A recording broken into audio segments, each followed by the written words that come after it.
제가 얼마 전에 그 TV 프로그램을 하나 보는데 가수 태진아 씨 너무 잘 아시죠, 여러분이? 그분의 그 어떤 그 일생이랄까요? 그런 걸 좀 다루는 그런 프로그램이었어요. 근데 그분에게 아들이 하나 있더라고요. 아들도 여러분 잘 아시잖아요. 아들도 가수인데 이루예요. 아버지는 태씨인데 아들은 이씨야. 예명이죠, 예명. 그 이제 아들이 있어요. 근데 아들은 83년생이에요. 그러니까 우리나라 나이로 몇 살인가? 37살이고 아버지는 53년생이더라고요. 그러니까 67살이에요. 67살인데 이 태진아 씨가 자기 아들을 부르는데 항상 어떻게 부르냐 하면은 아들 그렇게 부르더라고요. 아들 이렇게 불러요. 그러니까 굉장히 그 아버지의 사랑이 듬뿍 담긴 그런 이렇게 보여요. 거기에 아들 이렇게 부르는데 하루에 한 열 몇 번씩을 그렇게 부른답니다. 집에 있을 때는 아들, 조기 앉아있는데 또 아들 이렇게 부르더라고요. 그 이제 좀 멀리 있으면 또 전화를 걸어요. 이분이 전화를 걸어서 항상 아들 그래요. 아들 그러고 또 문자를 보내요. 또 아들 그러고 문자를 보내요. 그 아들이 얼마나 행복하겠어요. 아버지가 아들 그렇게 부르는데 대부분의 아버지는 아들에게 그렇게 하지 못합니다. 우리나라에. 그러니까 어떻게 보면 굉장히 좀 독특한 아버지이면서 굉장히 좋은 아버지예요. 좋은 아버지. 그래서 제가 그걸 보다가 반성을 많이 했습니다. 반성. 난 저렇게 못하는데, 저 사람 정말 자기 아들에게 저렇게 아들 이렇게 부르는구나. 그런 생각을 가졌어요. 우리 대한민국의 아버지들을 아들하고 만나면은 어때요? 잘 얘기할 게 없어요. 밥 먹었냐? 네. 걔도 할 말이 없어요, 역시. 공부 열심히 해라. 예. 끝이에요. 할 얘기가 없어. 그 둘이 어디를 뭐 차를 타고 가면은 굉장히 어색하죠. 할 말이 없으니까, 있으니까. 이 아버지와 아들 사이인데 이 아버지는 아주 독특하게 아들 그래요. 저는 우리나라 사람이나 동양 사람만 아들한테 그렇게 하나 그랬더니 서양 사람도 마찬가지더라고요. 톰 라이트라고 이제 영국의 그 신학자죠. 뭐 지금 뭐 현존하는 최고의 신학자를 할 수가 있겠는데 이분의 그 글을 읽어보니까 영국 아버지들도 마찬가지래요. 이 부분을 주석하면서 그분도 그런 글을 썼더라고요. 앞에다가. 참 아들한테 이렇게 아들 이렇게 사랑을 표현하고 싶은데 이 아버지가 쑥스러워가지고 잘 안 되고 어떤 사람은 좀 마음이 없어서도 안 되고 잘 안 되는 거죠. 표현을 못하는 거예요. 여러분 우리 인간은 사랑받고 살아야 되는 존재입니다. 마땅히 사랑받아야 될 사람에게 사랑받지 못하면 그 사람이 병들어요. 우리가 사랑받아야 될 사람은 누구예요? 집에서는 부모님이고 학교에서는 선생님이고 친구들이에요. 근데 부모님께 사랑받지 못하고 선생님께 사랑받지 못하면 아이들이 병들어요. 그래서 학교에서도 그 막 좀 이렇게 문제를 일으키고 그런 아이들이 사실은 애들 보면 하나하나 착한데 걔들이 하는 말이 뭐냐 그러면 선생님이 우리를 버러지같이 본다 그래요. 버러지같이. 사랑받지 못하는 거예요. 그러니까 자꾸 어떤 행동을 하는 게 좀 관심 가져달라는 거예요. 사랑해달라는 거예요. 집에서도 마찬가지죠. 엄마 아빠의 사랑을 잘 받고 자라면 아이들이 건강하게 자라는데 그렇지 못하면은 많은 상처를 갖고 자랍니다. 특별히 엄마 아버지가 편애를 하는 경우가 있어요. 그죠? 뭐 장남은 너무 사랑하고 그 다음 차남은 좀 덜 사랑하고 이렇게 하면은 그 사랑받지 못하는 자녀가 평생 동안 엄청난 상처를 안고 자라요. 정상적으로 자라지 못합니다. 그 아이가. 그래서 이 사랑을 받고 자라야 돼요. 그래서 여러분들 오늘부터 집에 가서 아드님 있으신 분은 한번 해보세요. 아들, 아들! 그러지 말고 아들, 딸한테는 딸 이렇게 좀 사랑이 듬뿍 담긴 표현으로 여러분 이 사랑은 표현을 해야지 알 수가 있어요. 표현하지 않는데 어떻게 합니까? 내 마음은 아니야. 내 마음은. 그놈의 마음을 누가 알아요? 그놈의 마음을. 마음이 보여야지 알지. 표현을 하세요. 말로, 행동으로. 우리 한번 옆에 계시면 집사님 안녕하세요. 한번 표현을 해보겠습니다. 안녕하세요. 오늘 제가 교회 신문에다가 컬럼을 썼어요. 미소, 봄꽃 같은 미소 이렇게 컬럼을 썼습니다. 그냥 꼭 읽어보세요. 이 봄에 여러분 기분이 좋잖아요. 겨울에 막 춥고 막 그러다가 이제 봄이 싹 와서 꽃이 이쁘게 싹 피면은 너무 기분이 좋죠. 마음이 행복해지고. 저도 50 전에는 전혀 그런 건 잘 몰랐습니다. 50이 넘으면서 꽃이 너무 이뻐요. 꽃을 보면 행복해져요. 근데 여러분, 꽃은 어때요? 봄이 왜 우리에게 행복합니까? 항상 활짝 펴가지고 밝은 미소를 꼭 짓는 것 같아요, 우리한테. 꽃은 누구도 차별하지 않습니다. 그죠? 어떤 사람이 오면 막 찡그리고 있다가 어떤 사람도 빵긋 웃고, 우리는 그러잖아요. 그런데 꽃은 그렇지 않아요. 꽃은 누구도 차별하지 않아요. 다 여기 있어요. 오늘 읽어보세요. 그래서 여러분, 봄꽃 같은 얼굴로 자녀들을 대하고 모든 사람을 대하시기 바랍니다. 사랑은 표현하는 거예요. 표현하지 않으면 알 수 없어요. 그런데 오늘 하나님께서 보면 하나님은 그 사랑을 표현하시는 분이에요. 예수님 세례 받으실 때 사랑하는 아들을 향하여 우리 하나님 뭐라 그랬어요? 너는 내 사랑하는 아들이다. 내가 너를 기뻐한다. 아우, 이거 우리 아버지들이 아들한테 하려면 막 그냥 오글거려. 우리 하나님 그렇지 않으세요. 하나님은 표현하세요. 하나님 아버지가 그렇게 하세요. 우리에게 그렇게 하세요. 그러니까 좋은 부모님은 그렇게 해야 돼요. 자식들에게. 오늘 집에 가서 여러분 한번 표현해 보시기 바랍니다. 어떻게 하라고요? 아들, 딸, 그렇게 한번 하셔야 돼요. 오늘 보면 하나님 우리를 향하여 너는 내 사랑하는 아들이다. 너는 내 사랑하는 딸이다. 내가 너를 사랑한다. 내가 너를 기뻐한다. 예수님한테만 하신 말씀이 아니에요. 우리 모두에게 하신 말씀이에요. 오늘 제가 이 말씀을 좀 약간 주의하고 우리 삶에 적용해 보려고 하는데, 여러분, 이 말씀 속에서 우리를 향하신 하나님의 크신 사랑, 하나님 우리 아버지시잖아요. 아버지의 크신 사랑을 깨닫는 이 시간 되기를 주의 이름으로 축복합니다. 자, 오늘 본문으로 한번 들어가 보겠어요. 예수님이 세례 요한에게 세례를 받고 있습니다. 왜 예수님이 하나님의 아들이신데 세례 요한에게 세례를 받는가? 오늘 그런 부분에 대해서는 제가 설명하지는 않겠습니다. 주제는 아니기 때문에. 자, 예수님이 세례를 받으시는데 그때 어떤 일이 벌어졌어요? 첫 번째, 오늘 성경을 보니까 하늘이 갈라졌다. 하늘이 갈라졌다랍니다. 하늘이 갈라졌다. 한번 10절 읽어보겠습니다. 10절 시작.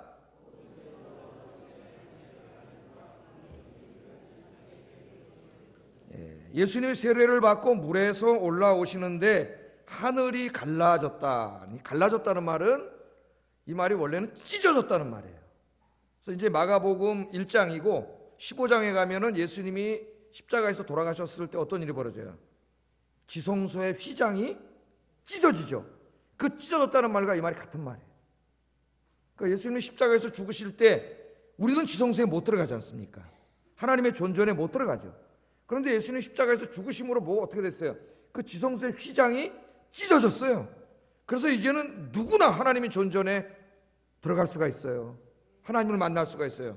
그래서 마르틴 루터가 그걸 깨닫고 만인 제사장소를 주장했죠. 만인 제사장소를, 거기에 들어갈 수 있어요. 그 똑같은 말입니다. 하늘이 찢어졌다는 말이에요. 그러니까 상당히 하늘이 찢어지는 역동적인 그런 것을 지금 여기 말하고 있는 거예요. 근데 같은 사건을 다룬 이 마태복음 3장 16절과 누가복음 3장 21절에는 하늘이 열렸다 그렇게 표현하고 있습니다. 열렸다. 이게 왜 다르냐 하면은 마가는 하늘이 찢어지고 있는 그 역동적인 장면을 다이나믹하게 그리고 있는 것이고, 찢어지면 어떻게 됐어요? 열린 거죠, 하늘이.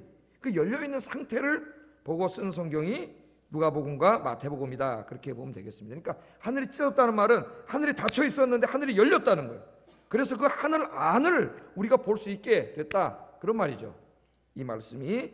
자, 여기서 하늘에 대해서 우리가 한번 생각을 해봐야 됩니다. 성경에 보면 하늘이라는 단어가 많이 나오죠. 태초에 하나님이 하늘들과 땅들을 창조하셨다. 그때는 이 하나님이 창조를 얘기할 때 하늘은 이제 물리적인, 물리학적인 개념의 하늘을 말할 때도 있지만, 그렇게 성경에 나오는 대부분의 하늘은 물리학적인 개념이 아니에요. 우리가 눈 뜨고 바깥에 나가면 여기 하늘이 보이지 않습니까? 이게 하늘이라 그러잖아요. 이 하늘을 말하지 않아요. 대부분의 성경에서는 이 하늘은 신학적인 공간입니다. 거기는 하나님이 계신 곳이에요. 이 3차원의 세계인 우리의 이 물리적인 우주가 아닙니다. 이 우주가 아니야. 여기는 우리 그 물리적인 세계잖아요. 하나님이 창조하신 물리적인 세계. 하나님이 거하시는 곳은 이 물리적인 세계 안에 갇히지 않아요. 그건 하나님이 계신 신학적인 공간이에요. 신학적인 공간, 영적인 공간입니다. 그게 뭐냐? 우리 한국 사람들에게 이렇게 잘 익숙하지 않아요. 교회에서 이렇게 잘 가르치지 않기 때문에 익숙하지 않아요. 그래서 한번 제가 이 그림으로 이렇게 그려왔는데, 우리 아영교인들은 이 그림을 잘 압니다. 제가 복음서 강의할 때에 여러 번 이 그림을 보여드렸어요. 자, 우리가 살고 있는 세상은 이 세상입니다. 이 세상. 작게는 우리 지구라고 할 수 있겠고, 이 우주라고 할 수가 있겠어요. 이거 어떻게 존재하게 됐죠? 하나님이 존재하게 했죠. 하나님이 말씀으로 창조하셨으니까 존재하는 거죠. 무슨 태초에 무슨 한 60억 년 전에 무슨 조그만 고밀도 덩어리가 뻥 터져가지고 이게 갑자기 이렇게 존재하는 말도 안 되는, 과학에서 이렇게 가르치잖아요. 말도 안 되는 것을. 예? 하나님이 창조하셨기 때문에 존재하는 거예요. 하나님의 창조물이에요. 근데 오늘 성경에서 말하는 하늘이 갈라졌다 할 때 하늘은 이 물리적인 우주가 아니에요. 하나님이 계신 영적인 공간입니다. 영적인 공간. 그럼 우리가 하나님이 어디 계시냐? 도대체 하나님의 보좌는 어디 있느냐? 어디 있습니까? 도대체 얼마나 높이 올라가면 하나님이 계실까요? 그 소련의 한 우주 비행사가 그래서 달에 갔다가 뭐라 그랬어요? 아유, 내가 여기 와보니까 하나님이 없네? 예? 하나님 없다 그랬잖아. 그게 무식한 거예요. 자기 유식한 게 아니라. 도대체 몇 킬로미터로 올라가야 하나님 계실까요? 하나님 올라가면 있나요, 지구에? 우리 인간 물리학자들은 아직까지 이 우주가 얼마나 큰지도 몰라요. 지름이 얼마인지도 모릅니다. 우주에. 예? 그 화성쯤 한번 갔다고 거기 갖다 놓고 하나님이 없다 그래. 하나님이 어디 계십니까? 하나님이 계신 곳은 이곳이 아니에요. 우리가 예수님에 대해서 공부할 때에도 예수님 부활하시고 승천하셨다 그래. 승천하셨다니까 하늘로 올라가셨다 그러죠. 승천, 하늘로 올라갔어요. 우리가 보기에는 하늘로 올라간 거예요. 보이는 게. 그럼 도대체 어디까지 가신 겁니까? 도대체 몇백 킬로미터로 올라가셔야 하늘이 나오는 거예요. 그게 아니에요. 우리가 많이 오해하고 있는 거예요. 예수님이 승천하셨다는 말은 우리 눈으로 보일 때는 하늘로 쭉 올라가시는 것 같지만은 원래 예수님이 계시던 하나님의 공간, 하나님 나라, 하나님의 보좌로 돌아가신 거예요. 인간의 몸을 입고 오셨던 그분이 다시 창조주의 위치로 돌아가신 것을 승천이라 해요. 우리가 승천의 개념 잘못하는 거죠. 유럽 사람들이 이렇게 자꾸 이걸 신학을 잘 몰라가지고 하나님을 저기까지 하다 보니까 우주 바깥으로 밀어내. 어디까지 가는 거예요, 하나님이? 그래서 이실론이라는 게 나왔어요. 이실론. 하나님은 우주를 창조한 건 맞는데 창조하신 다음에 더 이상 관여하지 않는다는 거예요. 이 정교한 기계처럼 잘 자연 법칙을 거기다 둬가지고 착 만들어 놨다는 거예요. 그래서 내비로 둬도 잘 돌아간다는 겁니다. 하나님은 더 이상 간섭하지 않음. 그게 지금 오늘날 서구인들이 믿는 하나님이에요. 과연 그럴까요? 하나님이 계신 곳은 저기 있는 것이 아니라 우리가 살고 있는 이 세상과 이렇게 동심원으로 겹쳐 있어요. 하나님이 계신 영적인 공간, 하나님의 나라는 지금 이곳에 있습니다. 이곳에. 그래서 우리가 아까 신앙 고백할 때 우리는 성도의 교통을 믿는다 그러죠. 성도의 교제를 믿습니다. 그 말이 뭐예요? 우리끼리만 교통하는 게 아니라 이미 죽어서 하나님 나라에 가 있는 이 성도들이 지금 주님 안에서 우리와 교통하고 있음을 믿습니다. 그런 고백이에요. 우리 사도신경으로 고백하잖아요. 예? 먼저 가신 분들이 저기 있어요. 그 말씀을 준비하다가 돌아가신 어머니 아버님 생각이 나가지고 저도 이제 아버님 돌아가신 지 2년 좀 더 됐고 어머니 돌아가신 지 한 4년 됐는데 기도했죠. 어머니 아버지 지금 여기에 계시죠. 우리가 볼 수 없고 거기를 넘나들 수 없지만 이렇게 투명막으로 가려있기 때문에 우리가 그곳에 갈 수 없어요. 볼 수 없어요. 그러나 여기에 계시죠. 왜? 우리는 아까 교통함을 신앙 고백했지 않습니까? 교통한다고 여기에 계시죠. 기도했어요. 어머니 아버님 이제 세상 떠나려고 하실 때는 늘 하나님 나라 가기 전에 하나님 이 문을 좀 열어주셔서 오늘같이 그 하늘 보호자를 보고 천국에 대한 더 큰 소망을 갖고 가게 해주세요. 그래 기도했어요. 저는 저를 위해서도 조금 그렇게 기도합니다.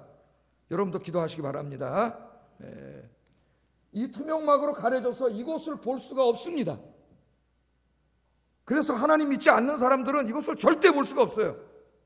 그렇기 때문에 뭐라 그래? 하나님이 없다 그래. 하나님이.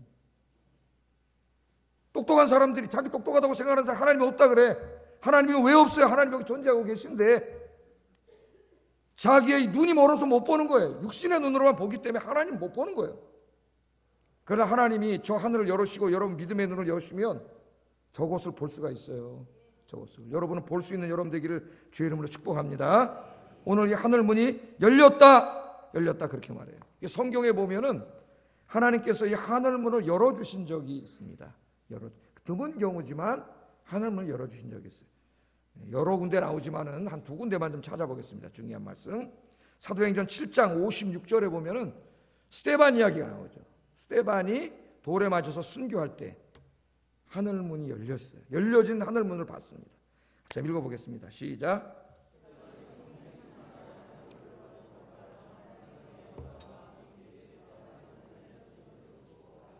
보라, 하늘이 열리고 인자가 하나님 우편에 서신 것을 보노라. 스데반이 유대인들에게 복음 전하다가 유대인들이 화가 나가지고 어떻게 했어요? 마귀가 안에서 막 화를 나게 해가지고 어떻게 했어요? 돌멩이 들어가고 스데반한테 집어 던지잖아요. 이만한 돌멩이가 날라오는데 우리 인간이 그거 다 맞고 한 대만 맞아도 그냥 뼈가 으스러집니다, 여러분. 근데 그 순교하기 직전에 우리 인간 얼마나 두려웠겠습니까? 그런데 하나님이 어떻게 하셨어요? 하늘 열린 문을 스데반으로 하여금 보게 하셨죠. 하늘이 열린 거예요. 하늘이 본 거예요. 그냥 볼 때는 우리 물리적인 공간에 하늘밖에 안 보였습니다. 하나님이 보이지 않았죠. 우리 안 보입니다, 일상생활. 우리 육의 눈으로 안 보이죠. 그런데 하나님이 그 순간에 그 하늘문을 여시고 그걸 보게 하신 거예요. 그랬더니 누가 계세요? 하나님이 계시잖아요. 자기 혼자 여기서 돌멩이 맞아 죽고 있고 여기 유대인들이 자기를 죽이는 줄 알았는데 하나님이 바로 여기 계시네. 여기 이렇게 투명막으로 아까 가려있던 그 문, 열린 문 속에 하나님이 보이고 하나님의 보좌가 있고 예수님은 더더군다나 보좌에서 벌떡 일어섰다 그랬어요. 오늘 왜 일어섰겠어요? 스데반이 믿음의 그 싸움을 싸워 승리하는 모습을 보고 아마 벌떡 일어서셨을 거예요. 아마 예수님 다 보좌에 앉아 계시는 걸로 나오는데 여기 일어서셨다 그랬어요. 일어서신 모습을 봤습니다. 얼마나 위로가 됐겠어요, 여러분. 그죠? 하늘문이 열렸으니까 여러분에게도 이런 은혜가 있기를 바랍니다. 또 한 군데가 요한계시록 말씀이에요. 요한계시록에 보면 이제 사도 요한이라고 하는 예수님의 제자지요. 이 사람이 이제 복음을 전하다가 로마인들에게 잡혀가지고 로마의 정치범으로 붙잡혔습니다. 하나님의 나라를 선포하니까 로마도 나라죠, 인간의 나라. 반역범, 정치범으로 붙잡혀가지고 지금 저 터키에서 조금 저 서쪽 지중해 쪽으로 나가면 조그만 섬이 하나 있어요. 거기 이제 반모라고 하는 섬인데 이 반모 섬에 갇혔죠. 거기 갇히면 못 나가요. 유일하게 나갈 수 있는 길은 자기를 가둔 황제가 자기보다 빨리 죽으면 나갈 수 있어요. 사도 요한은 먼저 죽었기 때문에 나가게 되는데 여기 갇혔어요. 자, 목회자인 자기는 지금 그 정치범들이 수용되어 있는 거기 갇혀 있습니다. 죽기만을 기다리고 있는 거죠. 희망이 없어요. 바깥에 있는 지금 터키에 있는 그 소아시아 7교회들은 환란과 핍박을 당하고 있습니다. 도미티안이라고 하는 자가 왕이 돼가지고 AD 90년, 95년 이때에 엄청나게 박해를 했죠. 그래서 그때 쓰여진 성경이 요한계시록이에요. 엄청나게 박해를 해요. 그 교회들은 박해를 당하고 있고 목회자는 지금 저 반모섬에 정치범으로 갇혀서 죽어가고 있는, 우리 인간적인 생각으로 아무런 희망이 없고 절망. 아무리 눈으로 봐도 뭐 보여요? 이 하늘만 보이는데 육안으로 보이면 이 세상만 보이잖아요. 그런데 하나님이 그때 그의 눈을 열으셨어요. 여시고 하늘의 열린 문을 통해서 하늘을 보게 하십니다. 할렐루야. 계시록 4장 1절 한번 읽어보겠습니다. 시작. 내가 들은 바 처음에 내게 말하던 나팔소리 같은 그 음성이 이르되 이리로 올라오라.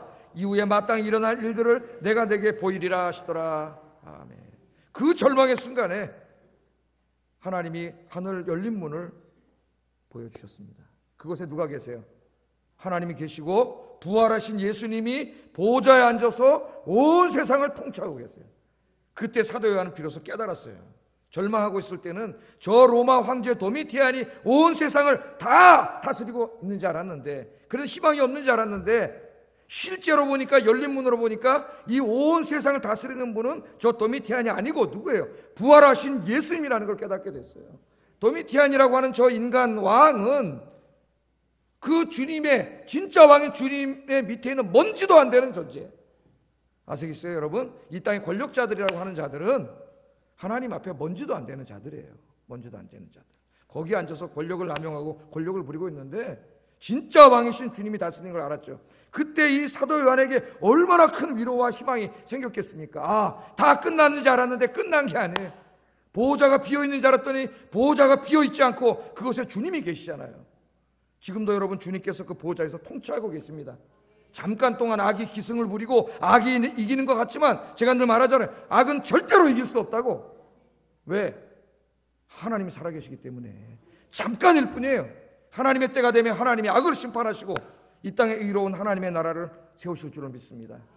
여러분 이 세상 살아갈 때에도 힘든 일 얼마나 많아요. 예? 때로는 좌절할 때도 있고 절망할 때도 있고, 예? 슬플 때도 있고, 외로울 때도 있고, 우울할 때도 있고, 불안할 때도 있고, 얼마나 어려운 일이 많습니까? 우리 육안으로만 보면 절망밖에 없어요. 누가 하나 날 도와줄 사람 없고. 그러나 여러분 기도하세요. 그러면 하나님께서 하늘문을 여세요. 그러면 하나님이 보여요. 하나님이. 할렐루야. 내 진짜 하나님을 본다는 게 아니라 내 마음속에 하나님이 살아계신 그분 하나님이 내 마음속에 확실히 된다는 거예요. 확신이. 예? 믿어지게 된다는. 이 믿음이 있으면 살아가는 거예요. 행복하고. 오늘 이런 의미에서 여러분에게 하늘이 열리는 귀한 시간 되기를 주의 이름으로 축복합니다. 기도 안 하면 안 보여요. 땅만 보여요. 세상만 보여요. 그러면 좌절하고 절망하는 거예요. 기도하시면 하늘이 보여요. 하늘이. 자, 이렇게 예수님이 이제 세례를 받으실 때 하늘이 열리셨습니다. 하늘이 열렸고 그 열린 하늘을 통해서 하나님이 무엇인가를 보내주시는데 뭘 보내주셨어요? 성령님을 보내주셨어요. 성령님을. 그런데 성령님은 안 보이죠. 안 보이니까 우리 하나님께서 비둘기 같은 형체로 성령님을 보내주셨다 그랬어요. 왜 비둘기 같은 형체냐? 그런 건 오늘은 설명하지 않겠습니다. 자, 그러면서 성령님이 오시면서 그 열려진 하늘로부터 음성이 들려. 음성이. 오늘 제가 이제 좀 강조를 하려는 말씀은 이 음성이에요. 음성이 들리는데 뭐라 그러느냐 하면은 22절 우리 같이 한번 읽어보겠습니다. 시작.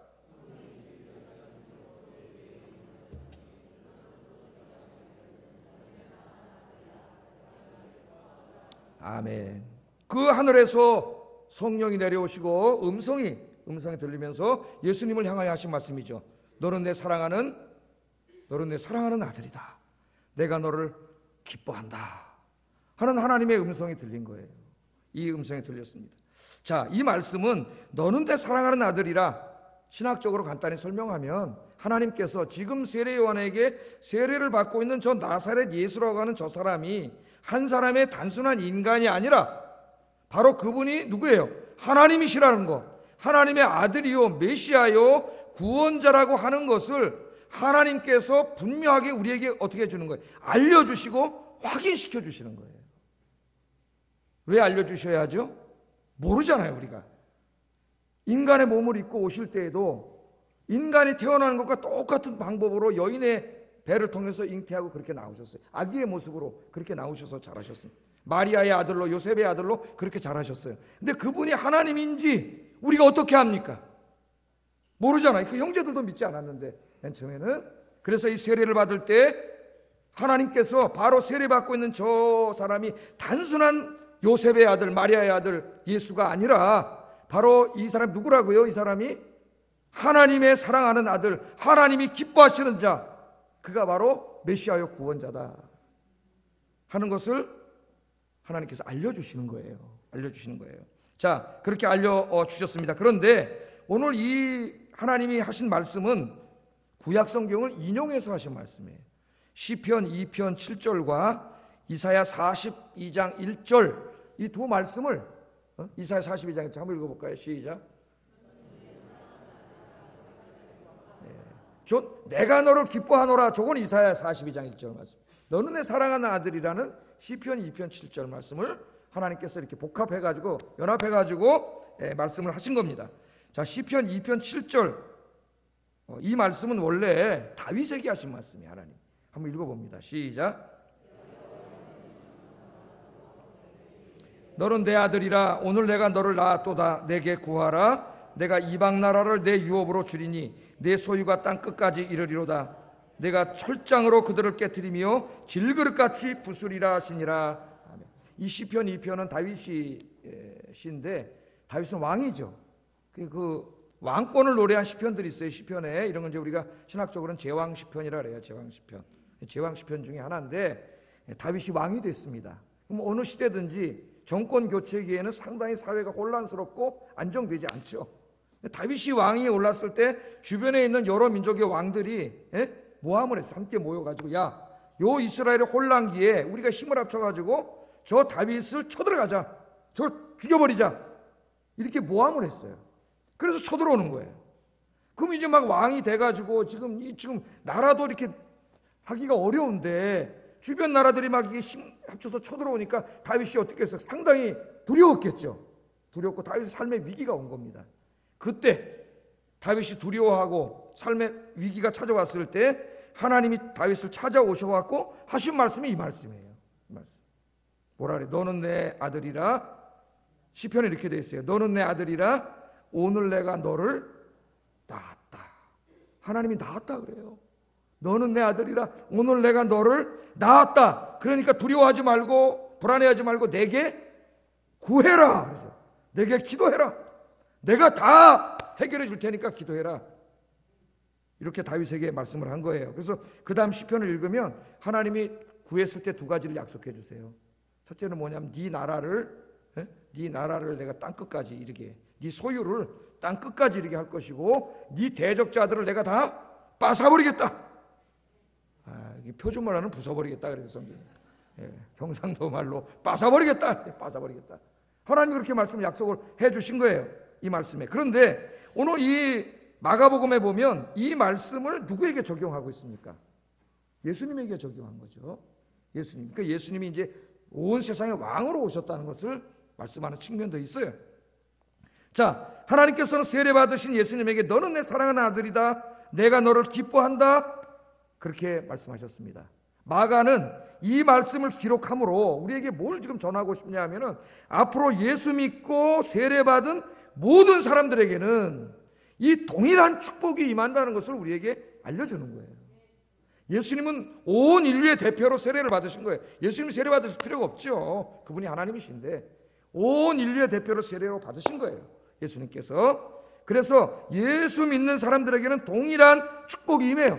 뭐라 그래요? 하늘이 열리고, 여러분이 예수 믿고 구원받으면 하늘이 열리고, 그래서 못 보던 것을 보게 되죠. 하늘이 열리고 성령이 여러분에게 임하시고, 그 다음에 오늘 설교의 중요한 핵심이 뭡니까? 하나님의 음성이 들려오는데 너는 내 사랑하는 아들이다. 내가 너를 기뻐한다. 이 축복이 우리 모두에게 임한다는 거예요. 할렐루야. 그래서 예수 믿는 사람들이 여러분 누리는 가장 큰 축복이 뭔지 아십니까? 신분의 변화입니다. 신분의 변화. 우리가 하나님 믿기 전에는 하나님 떠나서 죄 짓고 살아서 죄의 종이 되고 마귀의 종으로 살아왔는데 여러분이 예수 믿고 구원 받으셨기 때문에 이제는 신분이 변화됐어요. 어떤 신분이 됐어요? 하나님의 자식이 됐죠. 하나님. 만왕의 왕이신 하나님의 자식이 됐어요. 자식이. 그래서 우리는 하나님의 자녀들이 된 거예요. 성경에는 이러한 축복을 얘기하는 성경 구절이 많이 나옵니다. 우리가 찾아 읽어보겠습니다. 요한복음 1장 12절 읽어보겠습니다. 시작.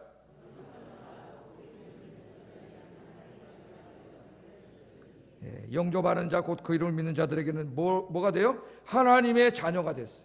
그 하나님의 자녀가 된 자체가 권세예요. 권세. 왜? 만왕의 왕이신 온 우주 만물을 창조하신 우주의 왕이신 하나님의 자녀가 됐으니까 여러분 옛날에 왕의 자녀는 얼마나 막강한 권세를 가지고 있습니까? 그 자기가 이 예수 믿고 구원받아서 하나님의 자녀가 된 게 엄청난 권세의 힘을 모르고 있어요. 얼마나 큰 권세냐면은 여러분이 예수님의 이름으로 명하면 사탄이 쫓겨나갑니다. 이 사탄은 이 지구상에 있는 모든 무기를 다 동원해서 쏴도 이길 수 없어요. 인간은. 그러나 여러분이 예수님의 이름으로 명하면 그 사탄이 쫓겨나가요. 큰 권세를 주셨어요. 로마서 8장 15절을 읽어보겠습니다. 시작. 양자의 영을 받았으므로 우리가 아빠 아버지라고 부르니라. 그래서 이제 여러분이 하나님을 뭐라고 부르세요? 아빠라고 합니다. 아빠. 하늘에 계신 우리 아빠 아버지. 하나님이 여러분의 아빠세요. 힘내세요. 하나님이 여러분의 아빠세요. 아빠. 에? 또 우리 갈라디아서 4장 6절 읽어보겠습니다. 시작.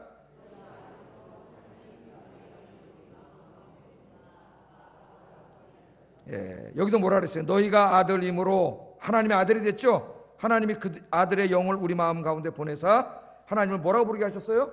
아빠라고 부르게 하셨어요. 아빠. 여러분 아빠 얼마나 좋아요, 여러분. 아빠 돌아가신 분도 있고 저도 돌아가셨는데 아빠 아버지가 되어주셨다 그렇게 말을 하고 있습니다. 이 마태복음 6장 9절 여기도 한번 읽어보겠습니다. 예수님이 기도를 가르쳐 주실 때 하나님은 뭐라고 부르라 그랬느냐 읽어보겠습니다. 시작.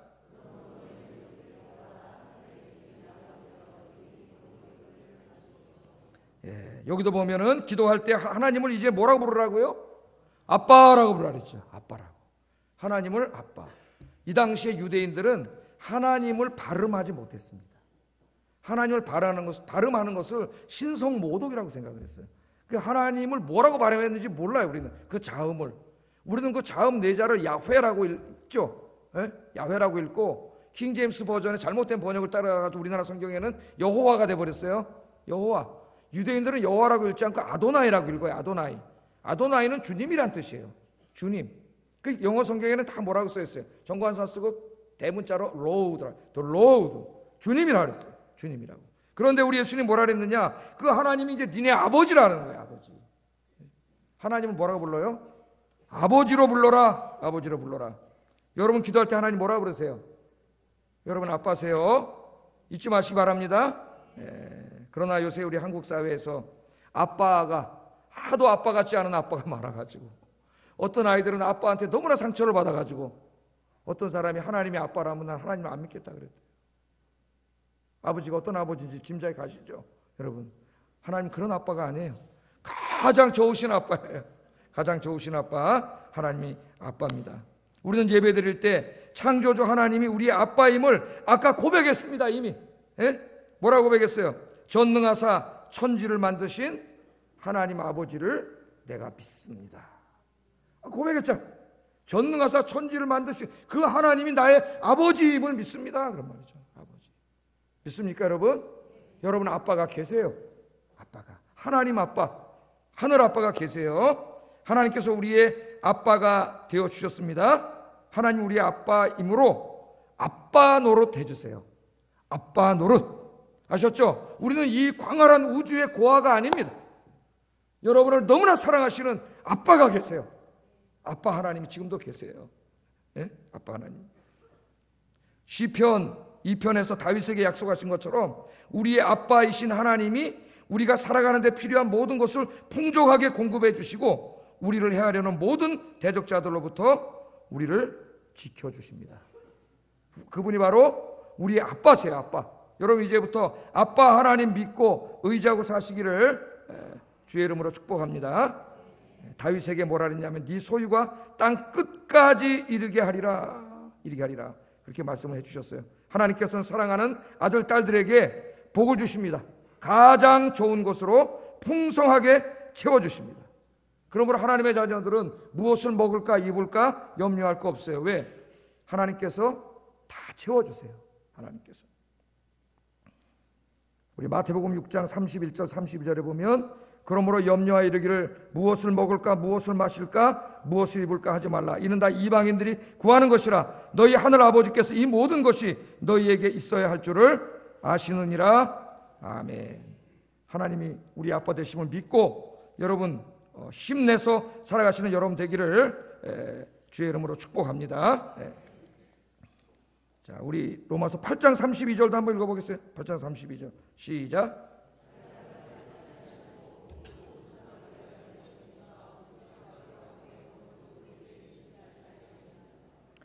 하나님께서는 아들까지도 우리에게 주셨기 때문에 뭘 아끼겠느냐. 하나님이 아들까지 주신 하나님이 뭘 아끼겠느냐.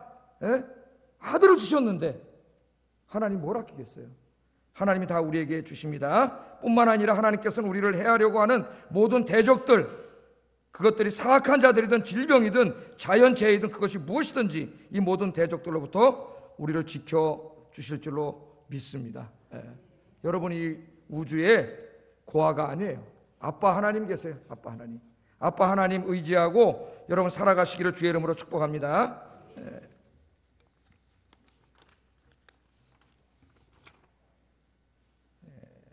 이사야 43장 1절 3절 말씀해 보면 야곱아 너를 창조하신 여호와께서 지금 말씀하시느니라. 이스라엘아 너를 지으신 이가 말씀하시느니라. 너는 두려워하지 말라. 내가 너를 구속하였고 내가 너를 지명하여 불렀나니 너는 내 것이라. 내가 물 가운데로 지날 때에 내가 너와 함께 할 것이라. 강을 건널 때 물이 너를 침몰하지 못할 것이며 내가 불 가운데로 지날 때에도 타지도 아니할 것이요 불꽃이 너를 사르지도 못하리니 대전 나는 여호와 내 하나님이요 이스라엘의 거룩한 이요 내 구원자임이라. 이렇게 말씀하셨습니다. 여러분, 이 험난한 세상 살아가시는데 아빠 하나님 의지하고 하나님만 붙잡고 살아가시는 여러분 되시기를 주의 이름으로 축복합니다. 기도하겠습니다. 말씀을 생각하면서 기도하겠습니다. 우리는 하나님의 자녀입니다. 하나님의 자녀. 하나님을 의지하고 사시고 하나님 붙잡고 사시고 세상 바라보지 말고 하나님만 의지하고 사시는 여러분 되시기를 바라고, 내가 그런 삶을 살도록 오늘도 너는 내 사랑하는 아들이라 불러주시는 주님 의지하고 살 수 있도록 우리 다 같이 기도하겠습니다.